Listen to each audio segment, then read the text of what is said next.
Local, the podcast all about the football community in South Australia. I'm your host, Johnny Kecko, and today I'm kicking it comfortably, all thanks to Macron Sports Hub Adelaide, providing clubs and sports podcasters with their teamwear needs. macronstoreadelaide.com.au to get your gear today. And today is part two of my chat with Adrian Santrac, the former Matildas head coach from 20 years ago, and also the current under-13s girls coach at Fulham United. If you haven't listened to part one already, go back and listen to that now. Otherwise, here's a quick refresher. Taking over from Raul, I felt I was ready to take over as the head coach, implement my ideas, and a lot of that was fine. But there's a lot more to coaching than purely working with the players on the park. Each time, with national anthem being played, we're coming into a game and coming into the in the Olympic Games, first game against Italy in Melbourne. Yep. 90,000 people at the MCG and our national anthem being played. Absolutely amazing. Well, for you, 2003, you coached the Matildas, so that's 20 years ago now. It's a long time ago. Well, I was only 8 or 9 back then, but it's amazing how things have changed since when you were coaching the team back then. The publicity for the Matildas as well is grown in a massive way. I know social media helps with that as well, but also performances and the way the girls are playing, and the players like Sam Kerr also helps promote the game as well. Because I saw an Easter, I went to buy Easter eggs, and I've never seen a Socceroos or an A-League Easter egg, but for the first time I saw a Matildas one alongside an NRL and an AFL Easter egg. So it just shows how strong their brand is right now, which is awesome to see. Yeah, it is. Matildas have come a long way. They and rightfully so, as has women's sport. As a collective, our game, our brand of football. We know it's the world game, it's the global game. Yeah. The growth in the women's game globally has been absolutely massive. Back in 2003, we were in the US. I got a phone call from John Boltby. John Boltby was a high performance manager at the AIS. At that time, he was part of Football Australia. I can't remember if it was Football Australia, what they tagged themselves. Soccer Australia, our old entity, had gone through that process where they were broke. They couldn't function anymore. There was all the internal politics, and there was the big vote then at that stage to basically for Soccer Australia to be dissolved and the new organisation to come on board, which I think they called, I can't remember now if it was Football Australia, what they called it, but it was the beginning of the Frank Lower era. Yep. And there was an interim board that was voted in as part of the process to go to the new board, which would be Frank Lowy's guys. John Boltby rang me in the US just to say, we're here. We've got to the first stage. At that point, up until that point there, Soccer Australia had no money, as far as, for preparation, for any sort of preparation for the Women's World Cup. Women's Soccer Australia had dissolved in 2002. They liquidated in 2002. So that in effect, the women's national team program, the Matildas at the time, were being run by the AIS. There was almost nothing. In actual fact, we actually got some funding from the Australian Sports Commission to take the Matildas on the tournament to France in 2002. So we'd gone from a sport of our football, male or female, didn't matter, where we were effectively broken in an interim, looking at going forward, finding a way to go forward in a new era under Frank Lowy, with a lot of uncertainty about what was going to happen in the women's game. The male side of the game was where the focus was, where any money that was going to come through was coming through into the men's game. Yep. That was around that time as well when Ange Postecoglou was the Joey's, the under-17, the Aussie youth coach back then. And very, very difficult times. Yep. So that was the beginning of where we were going. For us, going into that 2003 World Cup, we wanted to do something that hadn't been done before. And that was effectively get out of the group stage, win a game, draw a game. At that point, Matildas had never picked up a point in any major tournament. Anything they'd played through, gone through at that point there was basically play 3, lose 3 and go home. Yep. And that was the first one that we really wanted to try and make a mark and change the focus of what was going to be happening. We played 3, packed up, went home. Yep. It was the same as it done previously, and that marked really the beginning of the change for the Matildas, because things had to change. What we were doing locally in terms of player development within our NTC programs back in those days, each state ran a national training centre program that was aligned with the state and the institute programs within those states, and players were coached by their NTC coaches within those programs. What I had done up until that 2003 was work with the coaches to ensure that player programs were being implemented, players were being developed in the right way, ready for the national teams. Yep. After 2003, I did my own internal review with the national teams manager, one or two other people at the AIS, and decided that it's time to take it away from the states and make everybody accountable.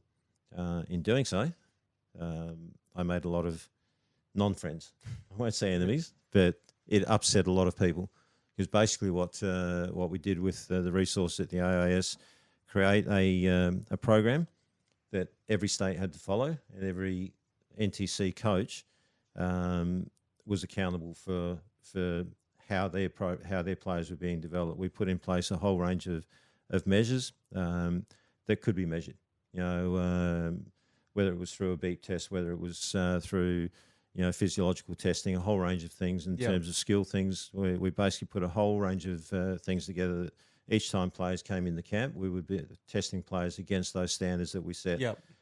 Those players coming out of states that weren't achieving those standards, right, were at a disadvantage. So those players were putting pressures on their coaches to knuckle down. Those players who weren't getting at the right level or who weren't committing were realising, we're not going to get into the Olympic Games, into Athens 2004, so they needed to knuckle down. We went into, was looking at historical physiological testing results that we had from many years from previous, and coming into the Olympic Games, that group of players was the fittest group of players that had ever been put together. We had a couple of little golden gems, that little dark secrets that other countries weren't ready for. Lisa Divana was one of them. Yep. Lisa was identified through our youth teams, through the national youth team at the time, and we brought her into our camps and started to introduce her into our type of football. Very raw kid, very interesting upbringing that Lisa had, but amazing talent. So raw, so unpredictable, and so explosive, so unfemale, if you like. Yep. In the speed, the agility, the mobility that she had, she frightened the life out of everybody. And that was the beginning of the start for the Matildas, the change. At Athens, we won our first game. I think it was against. We lost our first game at Brazil. We played Brazil. Lost 1-0 against them. Then we played Greece. We beat Greece, and we knew on the back of that we should be through into the quarterfinal, into the next stage. It's an historic moment as well. The first ever win in a tournament. Yeah, first ever time that Matildas had won a game, and it sort of took a little bit of the gloss was taken off because it was Greece. Yeah, it wasn't against a big team, but nevertheless, it's the first win that we'd ever had at a major. Well, look tournament. at the ones you probably lost to in the past. So not big teams either. No, exactly. A lot of small, lesser countries, if you like. And then our third game in Athens was against the US, the world number ones, and we drew against the US, and we were unlucky not to have won the game. It could have gone either way, but prior to that game against the US, I think the Matildas had played something like 24 games against them, lost every one. We'd never taken a point off the US, never beaten them, never took a point off them prior to that game in Athens. And for the girls, that was a massive boost in confidence, in belief. That was between the Greece game and the US game. That was the beginning of the turning point for the Matildas. the level of belief and growth that they had, confidence in themselves, their own ability as individuals, as players, as a team. It just grew enormously. Yep. And then we got into the quarterfinal. We played against Sweden, lost 2-1. We conceded a couple of early goals in the first half against Sweden, and Lisa Divano, Celine Kurulai, a couple of other players started off on the bench. We made a sub, I think it was probably after 35, 40 minutes, got Lisa on. The game, how quickly the game changed, especially the second half. It was amazing. We scored, I think, maybe 15 minutes, I don't know, from the end. Could have had a couple more. If the game had gone another 10 minutes, I'm sure we would have won that one. Yeah. And continued on. But that tournament for the Matildas was clearly, the beginning of their massive steps going forward. And as it was, we played against Brazil, lost against Brazil 1-0. We played against the US and drew against them. The game we lost against Sweden. Sweden were grand finalists in the World Cup 12 months before. Yep. They lost the grand final, I think it was on penalties, against Germany. Barely 12 months before that game that we played. They were at the top of the game, and they were ever so lucky to have got away with it. The US ended up, I think, playing against Brazil in the final for the gold medal. And they were both in our group. The belief, as I say, the beginning of what was going to be a strong future for the Matildas started at 2004 Olympics, and then of course the game had just grown and grown and grown. Yep. The money that countries are investing, and this is now becomes, while there's been massive growth, it becomes now the concern for the Matildas in particular, how Australian football is going to be able to maintain its growth and its development, with the rest of the world. The rest of the world, Europe is pumping mega dollars into their leagues, into their women's programs.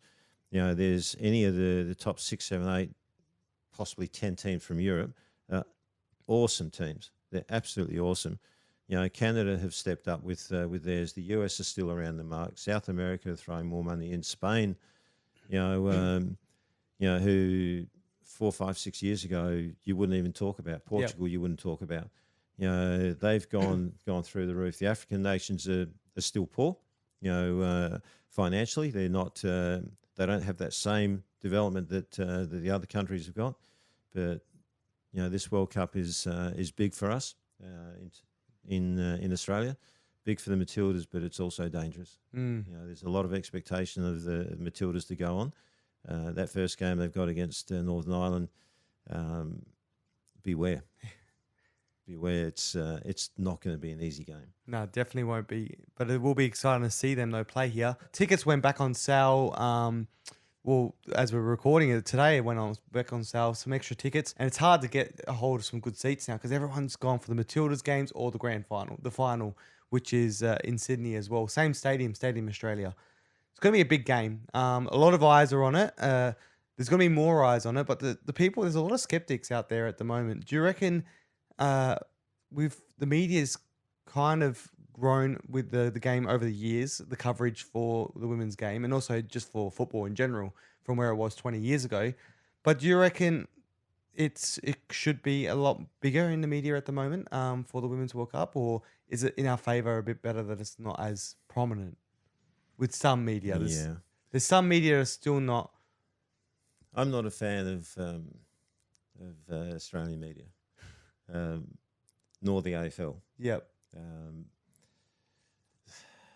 Where do you start and stop? Yeah. I grew up, obviously, in Australia. My parents' mother was Italian.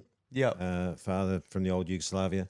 I went through school as the wog who plays soccer. Yep. You're a spick, you're a spag, you're a dago, you're a wog, you play wog ball. Got beat up at school because I played wog ball.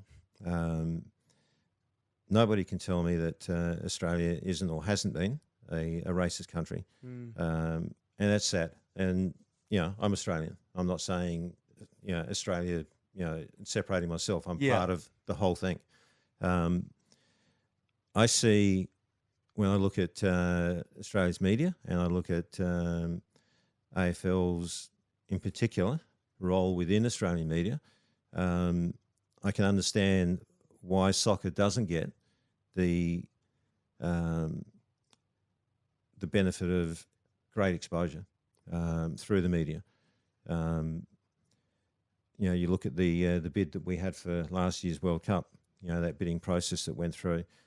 We couldn't get any of the major stadiums. We didn't get support from the AFL at all. There was that insular, that mentality. Whether there's a one-upmanship, whether it's an ego attached to what the AFL do or whatever else. The amount of control that appears to be through government corridors and media is not consistent. Or the amount of exposure is not consistent. When you look at the AFL, they had the footy, what they call that, the round they had here a few weeks ago, the gathering. Yeah. The amount of media that jumped all over what I see as being a carnival more than anything else. I mean, they brought all the games into South Australia, played in a few country venues, played at Adelaide Oval. The amount of exposure with the Premier, with the media, television, printed media, electronic media, all over the place, saturated was ridiculous. And yet our game, when the Socceroos, Matildas or something do something extraordinary, when we talk about the World Cup that's coming up now, we're getting scant recognition. We get by comparison almost nothing. If there was an AFL World Cup coming to Australia this year, it would be huge. Even the old days when the AFL were playing their games against Ireland, the combined version of Gaelic football, whatever they wanted to call it, the amount of media exposure that was happening there was massive, by comparison to what the Matildas are getting now when we're coming into a World Cup, or what this World Cup is actually getting. It's nowhere near enough. It's where the way our sport is treated, is wrong. Minor sports generally, don't get a fair shake of the media coverage that they should get. But our sport, given that we're a global sport, we're the biggest sport in the world by a country mile. We go back to all the statistics, the greatest participation levels, all that sort of stuff. Yes, I understand AFL is the national game. It's the biggest sport in Australia. It always will be. But for the amount of government funding to be brought forward, into AFL, you got Adelaide Oval when that redevelopment happened at Adelaide Oval for cricket and for AFL. The Crows are getting a new venue that the government have managed to find a way at Thebarton. It just goes on. $250 million for a new stadium for AFL in Hobart. It was interesting. Sideline. There was some talk about the indexation for uni students that's just happened a couple of weeks ago, and there was some talk there that uni students or the study should be free. And there was a politician who turned around and said, you want the government to spend, I think it was $4 billion on uni students, but it's okay to spend $250 million on the wealthiest sport in the country. How does that work? And then the media, of course, will, media, I believed when I was growing up, the media were meant to be that body to keep people honest. They would report good things and they would report bad things. And if you were doing things wrongly, then they would jump all over it as a government or whatever else. Yet the government can give AFL $250 million, and that's okay in the media's eyes. There's no negativity attached to it. It's this is a great thing. Look at what's happening. And how much money the Tasmanian government spending? What are their people paying? It's there's a massive thing. So it could go on and on. Are we being discriminated against by the media? Absolutely. Yeah, but do you reckon once it hits Australia, they will automatically jump on board because it's going to realise how big it's going to be? I think it'll be the same as any other major event that happens. It'll be the media will jump all over it. It'll be there the moment that the teams leave our shores and the World Cup is over.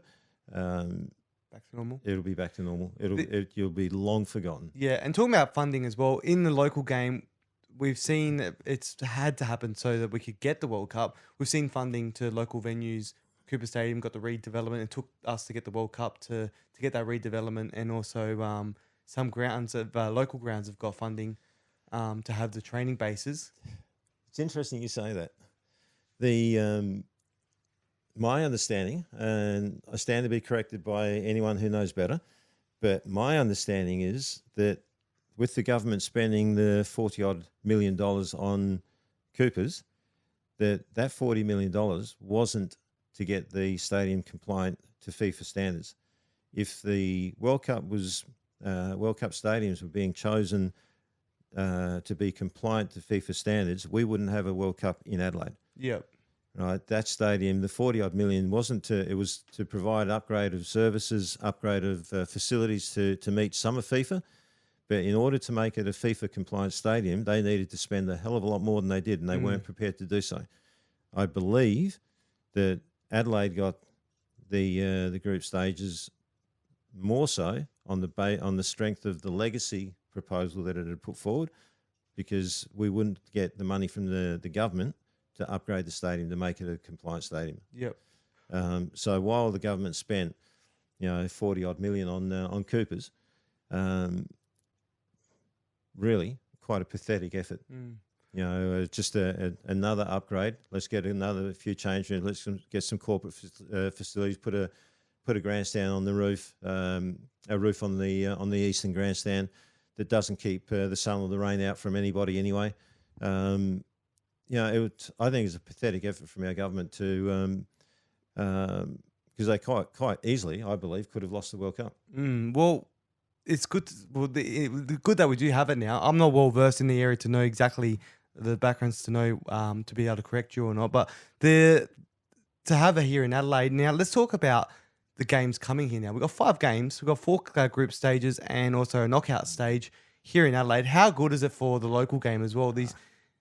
It's exciting to have it. I'm excited. Yeah. I've bought my tickets to every home game. I've bought my tickets to Sydney as well. How exciting is it? How have you got tickets? A lot of waiting. You've done well. I even jumped on board today and gave up straight away. It's ridiculous. Well, the first time I got every game in Adelaide in the first opening, but except England, I couldn't get that. I had to wait to the next one. I just went for England, and then I also had some spare time, and I found tickets in the World Cup the final in Sydney. Yeah. And then today I went and got my semi-final tickets in Sydney as well. Brilliant. You've done ever so well. Yeah, so I was lucky to get all the easier ones out of the way in the first lot, and I could just go straight to the important games in the second lot.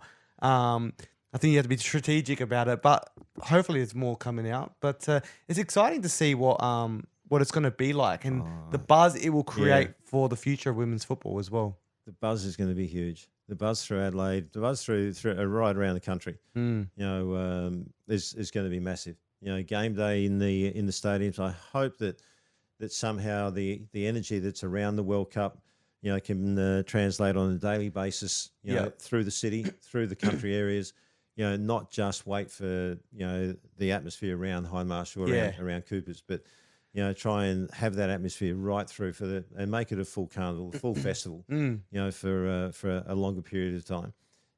But it is huge. It's going to be so exciting. Yeah. We'll have the Fan Fest, which is going to be cool. The FIFA Fan Fest, which I think is the first time in women's football to have one. It's only been around a few years in the men's one, but that will add an extra buzz in the city as well. So it's going to be exciting to see. But looking to the World Cup that you went to 20 years ago as a head coach of the Matildas, now sitting back as a fan watching the Matildas in our own country, how do you feel it's the game's gone like since then and seeing it now in Australia? Did you actually, let's put it this way, back then, did you ever, if you got told in 20 years time we'll be hosting our own grand final and Australian the women's team as well would be in the public eye a lot more and have a big name, one of the world's best footballers in Sam Kerr playing for us, would you have believed him? 20 years is a long time. It's a long time for development. Because there's no crystal ball, and sort of when you get to 20 years forward, then you look back 20 years and then you can see how quickly the growth has come, because it hasn't happened over that 20 years. It's over 20 years, but the greatest growth has been more recent. Yeah. You know, with this generation of players, you know, more so with Sam Kerr, with you know, the better quality players that are in the, and around, you know, Ellie Carpenter and, you know, and a few of the others that are through there. But if someone had said it, I would have thought, well, yeah, you know, I hope so. I hope so. You can't at that time. Yeah. There's looking forward. You couldn't see that could happen. You know, you couldn't see that level of growth could happen, knowing where the game was at that point, where, you know, the finances were, you know, government corridors, you know, in terms of funding and those sorts of things, very, very difficult. And you look forward and think, okay, it'd be great if it can. I don't see how. Well, how do you see? I'm gonna ask you the question now. In 20 years' time, how do you see the Matildas being in 20 years from now? But looking back on the way the last 20 years have been, it's the same. I look at global growth and financial growth that happens with it all. I look at the Australian sporting landscape and how it's dominated by one sport. Yep. Financially and through media, through government corridors, etc. I don't think that's going to change either. A lot of that has a huge bearing on development, on player development, on human development. I'd like to think that Matildas can continue to grow, and the same with the Socceroos continue to grow. I think with the Socceroos, we're going into a new cycle of exciting young players that going back 8-10 years ago, you couldn't look forward and say where the next generation of players were coming from, and it looked like we're in trouble here. You know, this next generation of players that are coming through now are quite exciting. Yep. You think, wow, this is good stuff. You know, I watch the Saturday morning FSA programs, their SAT programs, and you see some of the kids that are coming through, and some of the girls that are in my under-13 team out at Fulham, and there's and the girls that we're playing against, and there's a group of players from uni last year who were in the under-13 group that are immensely talented. And you look at these kids coming through, there's some real talent, but there's a lot. Development's not. You can't take it for granted. Development just doesn't just happen, and the way players are developed and the way that they grow, you know, you see really talented kids today at 11, 12, 13 years old. Yep. Kevin's got one at the moment at 9. There's no guarantee that those players are actually going to become world beaters. They should, with the talent that they've got at this age. But, you know, will they get all the right components of their development to take them to that next level? You look at what's happening overseas. You look at Europe and how quickly the development of the Spanish players has been over their last 5, 6, 7 years. You look through England, you look through Germany, France. You know, the development programs, the money that they're spending, the quality of their programs. We don't have that level of quality, level of money. We're still struggling for the amount of funding that we need to sustain ourselves on a basic level. You know the fact that the Socceroos don't have a home. You know, Socceroos come back into a camp in Australia, they've got to hire out Leichhardt Oval so they can have a training venue. Yeah. You know, those sorts of things, you know, that's absurd. You know, we've got a fantastic facility at Jeps Cross now with the FSA. Yeah, it's fantastic. You know, which is brilliant. That's welcome. Fantastic. That's part of that facility legacy plan funded as well. by the government, which is great. I think, you know, I'm forever perhaps a soccer critic or a government critic when it comes to this sort of thing. I think it's too small for tomorrow. Yep. The facility needs to be a lot bigger, a lot more modified, a lot. You know, I was going to say, but it is a good step though for what from where we were to where we are now. We have our own venue. It's fantastic, I think. It is. It's a step. But I tend to look at it and think, you know, where's your planning for the future? Okay, if it's a step, okay, let's say it's a step. How are you now going to develop that further? What is the next stage? Yep. I can see all the land around that's pretty well taken. Yeah. Geographically, it doesn't work to put other grounds anywhere near it. You've got, the school's not going to go anywhere. The super school, they're not going to knock that down and put more soccer pitches in. Yep. So if it's a step, that's fine. But, why not look at the grander picture? It's a little bit like building the Southern Expressway and making it one way all the way through. Yeah. What are you planning for the future? Yeah. It's going to cost a lot more, 50 years down the track to build the other lane, which is what they've done, to make it two ways. Well, why wouldn't you spend the money up front now and make it into a world-class facility, based in South Australia? Instead, we've got a really good facility for the local game, but why wouldn't the government have made it into a world-class facility? Well, at least we've got something. I think, I don't know, I'm not a massive critic, but I think it's great that we've got something like that, which you didn't have 18 months ago. And I've seen the young kids playing it. It's great to see they're enjoying it. To play on that those artificial pitches, and even the five-a-side pitches are pretty decent for the young kids to play in. I think it's great to have something like that, because when I was growing up, I didn't play, but you only had when they first got West Beach and Apex, which was Valo back in when it first opened up. Two different venues, two different sides of the city. But now you've got one big venue, and it can hold the big games as well. Like it held LA United and LA City, which was held 4,000 that night. I think it has the capacity of 8,000. So talking about the local games and the local clubs, you're involved with Fulham United now as a under 13s. Yeah. So you're got a big junior base there as well. How are you finding it now, coaching in the underage that area now with the girls? 20 years on, coaching Matildas, now coaching under 13s. It's different. Yeah. Yeah, it's different.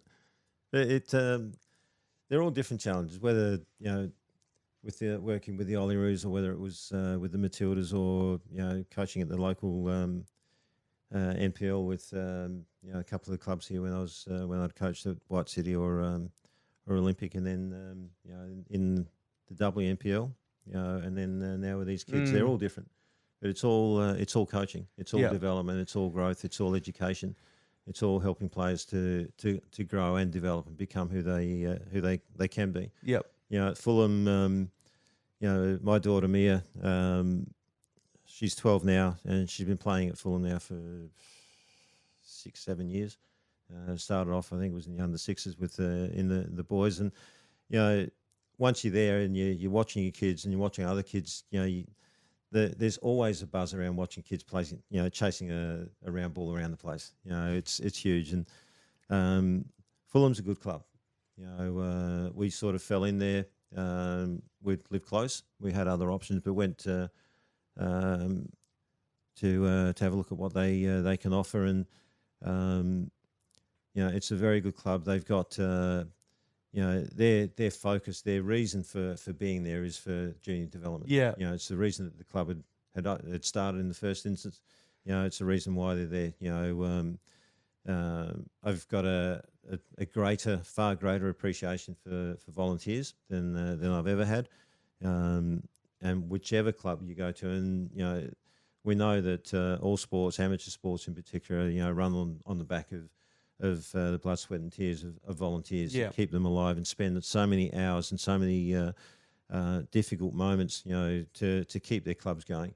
And Fulham's no different. They're, John Harper's has done an amazing job down there over the years.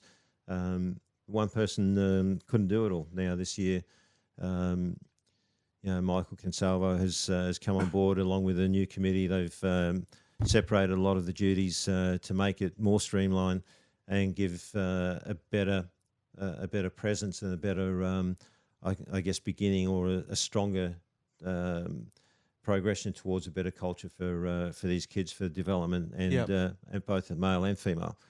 Obviously, Kevin looks after the girls programs as our technical director, and for Fulham to have found a way to bring Kevin on board is pretty special. Yeah. Well, Kevin Holohan, I had him on as a guest on this podcast, and he mentioned how he doesn't like having parents as coaches, but he made you as an exception. Okay. How's that feel? What's it like coaching your daughter? It would be interesting to be able to do that, wouldn't it? It is. It's not difficult in one hand, and yet it's difficult in the other hand. You know, my background from coaching, you know, I coach. You know, I don't see, in many ways, I don't focus on the individual. I focus on the players and the team. I don't see the face or the name behind the face. Obviously, I know who it is, but I see the player, and I'm relating with the player in every instance. And the decisions that I make are always in the best interest of the player, the team, that group of players, whether it be defenders or whatever it may be. Coaching Mia is the same. You know, I see Mia there, but I see a player. You know, I see a footballer, a young player who wants to develop, wants to grow, the same as, you know, her other 10, 11, 12 teammates that she has. You know, and so I don't feel that I treat her any differently than any other. I don't think I'm any harder on her, but I'm certainly not any softer on her. I'm just a big ogre, I think, for all of them.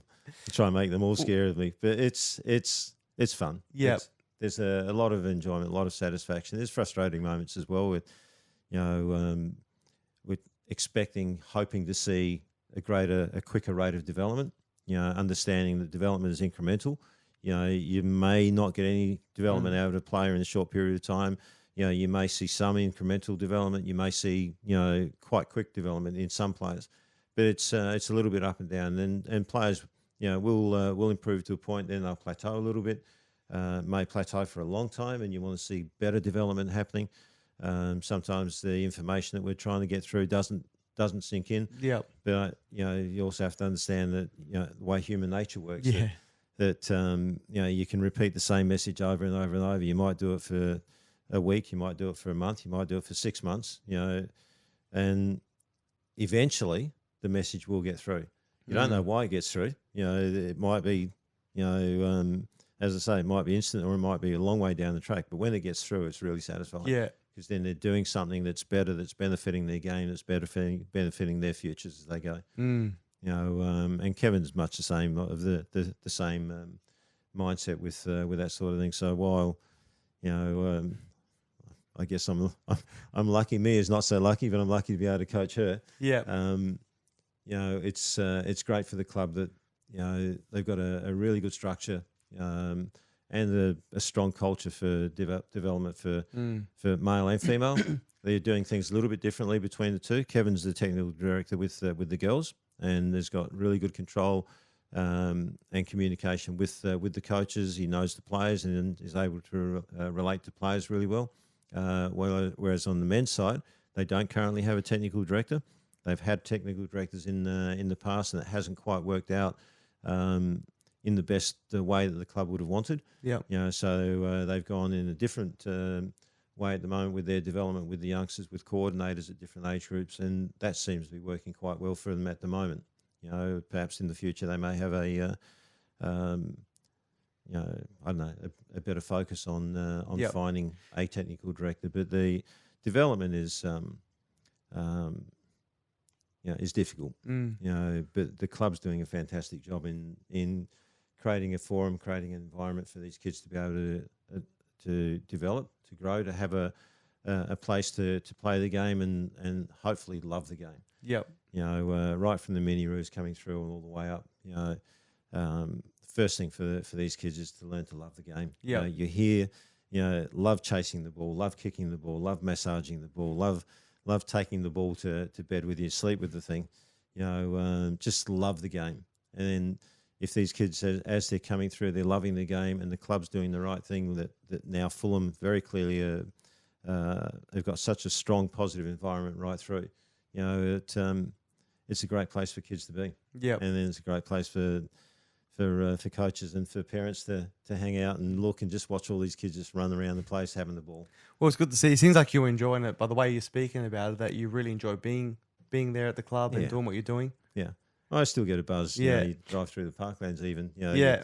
You stop on a Saturday morning, you see some school soccer going, well, you know, or something. You just see these kids chasing the ball everywhere. Yeah. You know, it's just, you don't even can't even see the ball. You just you know where the ball is because all these kids are just bunched around it. Yeah. It's great fun. And the interesting thing is we're talking about 20 years from now for the World Cup. 20 years from now, these girls are going to be at the age that someone in their age group may be playing in the World Cup. Yeah. This is the thing. You know, kids should be encouraged to dream. We shouldn't be telling kids or sending any messages that you can't achieve this, or that's not possible, or that's going to be out of your reach. Kids as they're growing up, they should be able to see their stars, and have the dreams to be like their stars or better, or see something that they want to dream about. And then, we as coaches, parents, otherwise, we need to try and provide the best platform for our kids to achieve their dreams. Yep. Wherever it's possible.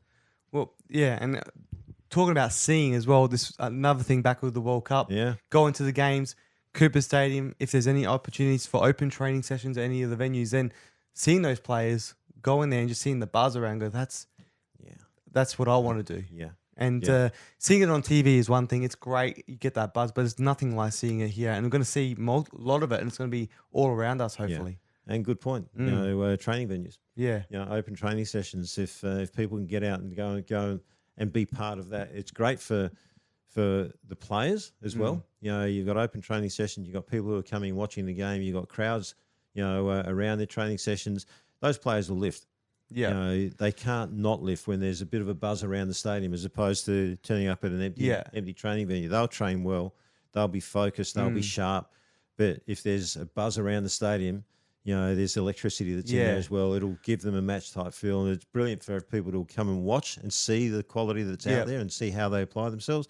And it's great for the players to have that atmosphere to be able to train in. Yeah, well, let's hope there are going to be some. I don't know if there is any or not planned at the moment, but there will be. Those opportunities for kids to do that and see those things. I remember going to watch Liverpool when they trained at Cooper Stadium. Yeah. When they played at Adelaide Oval, I reckon there was more people there than some average Adelaide United games.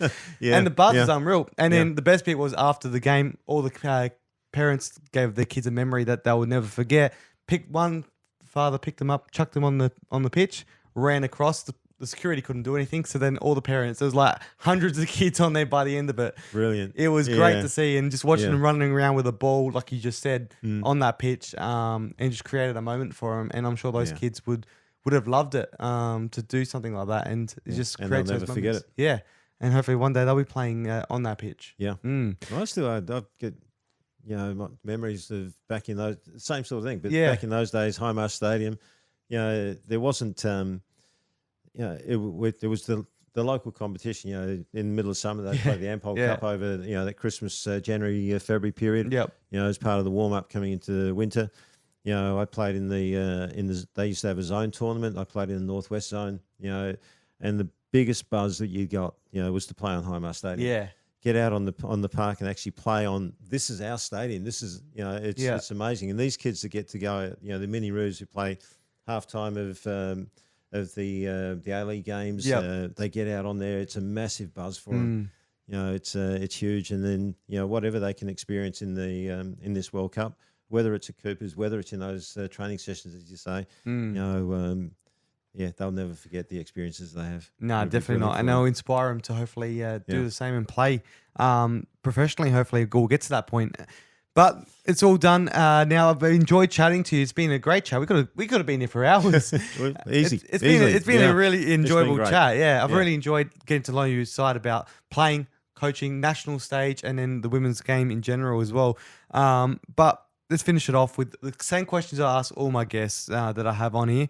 Yeah. Who would you love to kick it with on the park? Anyone. Kick a ball with if you had the opportunity to. Kick a ball with? Yeah, anyone in the world. Anyone. Corny. The biggest buzz I would get would be if I can get, which I had never actually done it properly. If I could get in the game with my two sons and my daughter. Yep.